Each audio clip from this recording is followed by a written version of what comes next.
নমস্কার, আমি দিয়া ভট্টাচার্য, কনসালটেন্ট সাইকোলজিস্ট। মনোজাগতিকে আপনাকে স্বাগত।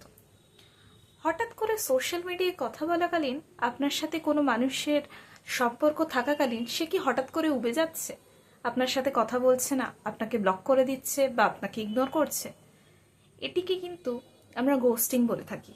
হঠাৎ করে আপনার সাথে সম্পর্কে থাকাকালীন বা আপনার সাথে কথা চলাকালীন অনেক দিন ধরে কিন্তু হঠাৎ করে উবে যাচ্ছে, আপনার সাথে কথাও বলছে না, আপনার সাথে দেখাও করছে না।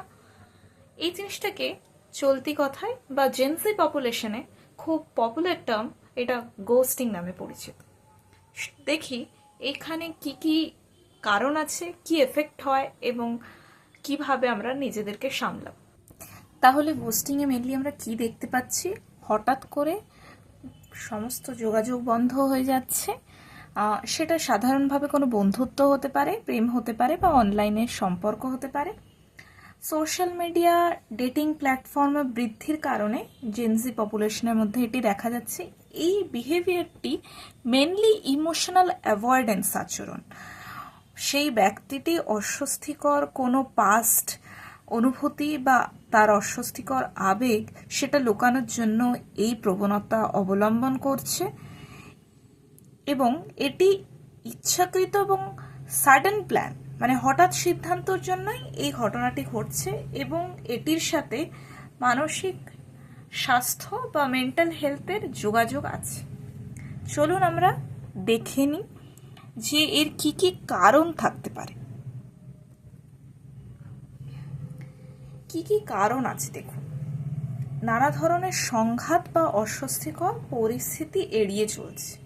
তার মানে কি, সে এই সম্পর্কে এমন কিছু একটা খুঁজে পেয়েছে যেটা তার পাস্ট কোনো একটি ইভেন্টের সাথে যুক্ত থাকতে পারে, এবং সেটি বুঝতেই পারছেন পাস্টের কোনো আবেগের সাথে জড়িত থাকলে সেই জিনিস যদি বারবার তার সামনে আসে, সেই কাটাছেঁড়া হওয়ার পরে সে আবার মানসিকভাবে নানা ধরনের অসুবিধা ফেস করবে না বলেই ইমোশনাল অ্যাভয়েডেন্স মেনলি, সে সেই পরিস্থিতিগুলো এড়িয়ে চলে যাওয়ার জন্য এই পন্থাটি বা এই যোগাযোগ বন্ধ করে দেওয়া এই ব্যাপারটি চয়েস করে নিচ্ছে। এক্ষেত্রে কি হয়, এদের হচ্ছে ল্যাক অফ ইমোশনাল ম্যাচুরিটি, মানে আবেগ যে থাকে সেটার ম্যাচুরিটি ঠিকঠাক হয়নি। মানে হঠাৎ করে কোনো একটা সম্পর্ক ছেড়ে বেরিয়ে যাওয়া যে সহজ নয়, বা অপর দিকের মানুষটি তো আপনার সাথে সম্পর্কে যুক্ত আছে, সে তো একা নয় বা আপনি একা নন। সম্পর্ক তৈরি করতে হলে যে সম্পর্ক পার্টনার বা রিলেশনশিপের সম্পর্ক, তাতে দুজনের সমান অঙ্গীকারবদ্ধ বা সমান দায়িত্ব পালনযোগ্য। আপনি হঠাৎ করে ভাবছেন যে আপনার কোনো দায়িত্ব নেই এই সম্পর্কে, আপনি এড়িয়ে চলে যাচ্ছেন, কিন্তু আপনাকে কোনো না কোথাও গিয়ে তো আপনাকে সেই আপনার অপর পাশের মানুষটির সাথে কথা বলতেই হবে না। হঠাৎ করে চলে যাওয়া কিন্তু কোনো সম্পর্কের পরিণতি নয়, বা সেটা কোনো সলিউশন নয়। তাহলে এখানে আমাদের কি করতে হবে, যে সমস্যাগুলি তৈরি হচ্ছে, নানা ধরনের সমস্যা তৈরি হচ্ছে, যে কমিউনিকেশন স্কিলের অভাব, অনেকে কথাবার্তা বলতে অতটা স্বাচ্ছন্দ্য বোধ করেন না, বা প্রথমে যতটা ভালো লাগে কথা বলতে, পরের দিকে গিয়ে আপনি বুঝতে পারেন যে এই মানুষটি আপনার মানসিকতার মানুষ নয়। মানে আপনি যে ধরনের জিনিস পছন্দ করেন বা আপনি এক্সপেক্ট করছেন তার মধ্যে এই জিনিসগুলি থাকা দরকার ছিল, কিন্তু পরে গিয়ে দেখতে পাচ্ছেন যে তার মধ্যে এই জিনিসগুলি নেই। তখন হঠাৎ করেই আপনি কথা বলা বন্ধ করে দিচ্ছেন এবং স্বাভাবিকভাবে তাকে ইগনোর করে চলে যাচ্ছে। কমিটমেন্ট বা আবেগগত ঘনিষ্ঠতার ভয়, তার মানে কি হচ্ছে, আপনি কমিটমেন্ট বা ইমোশনাল ইন্টিমেসি চাইছেন না, মানে আপনি লং টার্ম কোনো কিছু ইনভেস্টমেন্ট করতে পছন্দ করছেন না। তাহলে সেটি আপনি কি করতে পারেন, আগে থেকেই বলে দিতে পারেন যে this is the relationship of casual relationship, like কিছুদিনের জন্য আমরা কথা বলছি, কিন্তু এটার কোনো কমিটমেন্ট নেই বা এটার কোনো ভবিষ্যৎ নেই। সেটা আগে থেকে ক্ল্যারিফিকেশন দিয়ে দিলে সম্পর্কটি সেইভাবে আপনি যেভাবে চাচ্ছেন সেভাবেই এগোবে। এটি মেনলি ডেটিং অ্যাপের অতিরিক্ত পরিমাণে আমাদের এখন জেনজি পপুলেশন বা এই পপুলেশনে আমরা প্রচুর পরিমাণে ডেটিং অ্যাপ ইউজ করি, তো সেই ক্ষেত্রে এই জিনিসগুলি বেশি দেখা যায়। এবং যারা সেলফ সেন্টার্ড বা আত্মকেন্দ্রিক মানুষ, যারা বা যাদের ইম্পালসিভ পার্সোনালিটি ট্রেট আছে, মানে তারা হঠাৎ করে ইমোশনাল হয়ে যায়, হঠাৎ করে রেগে যায়, হঠাৎ করে কিছু ডিস্ট্রাকটিভ থটস তাদের মাথায় আসে, তো এই জিনিসগুলি যাদের মধ্যে আছে সেই মানুষরা এই ধরনের কাজ করে থাকে। এবং আগেই বলেছি আমি যে আনকমফোর্টেবল কনভারসেশন বা যখন সংঘাত বা অ্যাভয়েডেন্স অফ কনফ্লিক্টের সময় আমি বলেছি যে আগের কোনো রিলেশনশিপে তার যদি কোনো ট্রমা থাকে বা প্রত্যাখ্যানের ভয় থাকে, তখন সে এই ঘটনাগুলি ঘটিয়ে থাকে। কারণ যখন আছে তার প্রভাব থাকাও উচিত, প্রভাব থাকবেই। কোনো কিছু কারণ যদি হয়, কোনো কিছু জিনিসের যখন কারণ থাকে তার প্রভাব এবং ফলাফল দুটোই থাকে। তো এখানে এই যে ঘটনাটি ঘটছে তার সাথে আমাদের ব্রেন যে অ্যাক্টিভিটি সেটা জড়িয়ে আছে।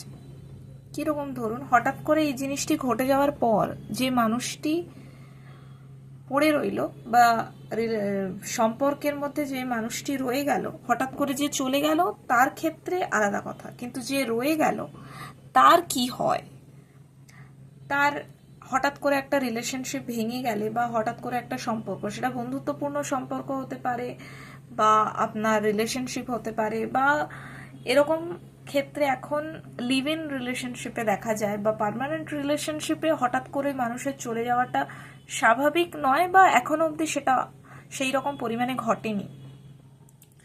তো এই যে ঘটনাটি ঘটে তার মধ্যে আমাদের ডিফারেন্ট নিউরোট্রান্সমিটার, কেমিক্যাল মেসেঞ্জার যেগুলি আমরা বলে থাকি, এবং আমাদের ব্রেনের কিছু পোর্শন রিলেটেড।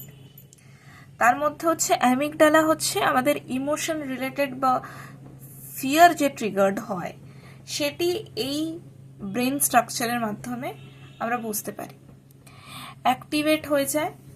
এই থ্রেট পারসেপশন তৈরি হয় যে হঠাৎ করে কেউ আমাকে ছেড়ে চলে গেল, এবার আমার কি হবে।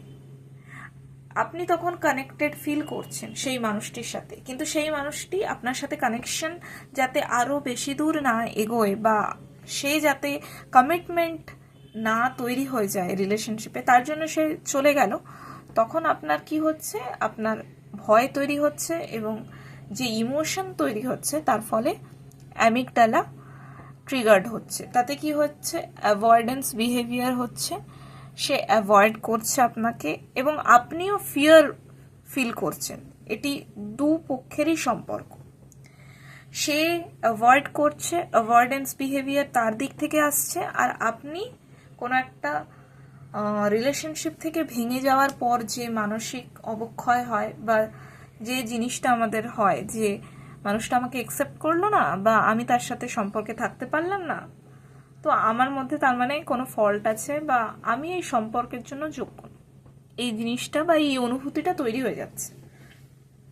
তার ফলে কি হচ্ছে, তার ফলে আমাদের ফিয়ার রেসপন্স কাজ করছে আর অপর দিকের মানুষের অ্যাভয়েডেন্স বিহেভিয়ার কাজ করছে।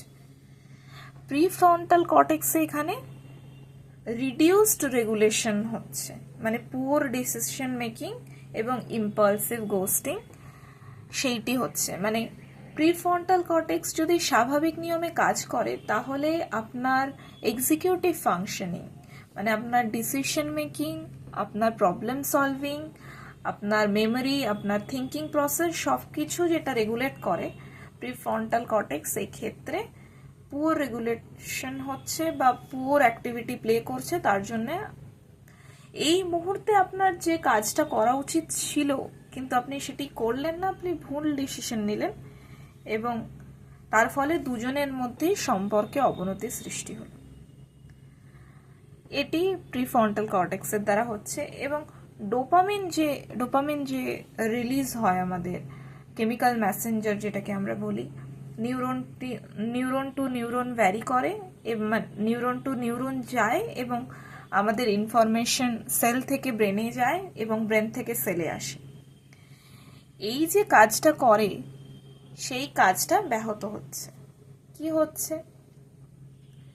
যে জিনিসটা বা যে সম্পর্কটা তৈরি হওয়ার কথা ছিল, হঠাৎ করে একজন ছেড়ে চলে যাচ্ছে, আরেকজন সেই জিনিসটা বয়ে বেড়াচ্ছে। যে চলে যাচ্ছে তার ক্ষেত্রে আলাদা জিনিস হচ্ছে, এবং যে থাকছে তার ক্ষেত্রে আলাদা জিনিস হচ্ছে। এই যে ছেড়ে চলে যাচ্ছে তার জন্য আমাদের স্ট্রেস তৈরি হচ্ছে, সেই ক্ষেত্রে আমাদের কর্টিসল রিলিজ হচ্ছে, ইনক্রিজড স্ট্রেস হরমোন। আমাদের স্ট্রেস প্রচুর পরিমাণে তৈরি হচ্ছে, এবং সেটি ঠিকঠাক মতো রেগুলেশন না হওয়ার জন্য ইমোশনাল উইথড্রয়াল আসছে।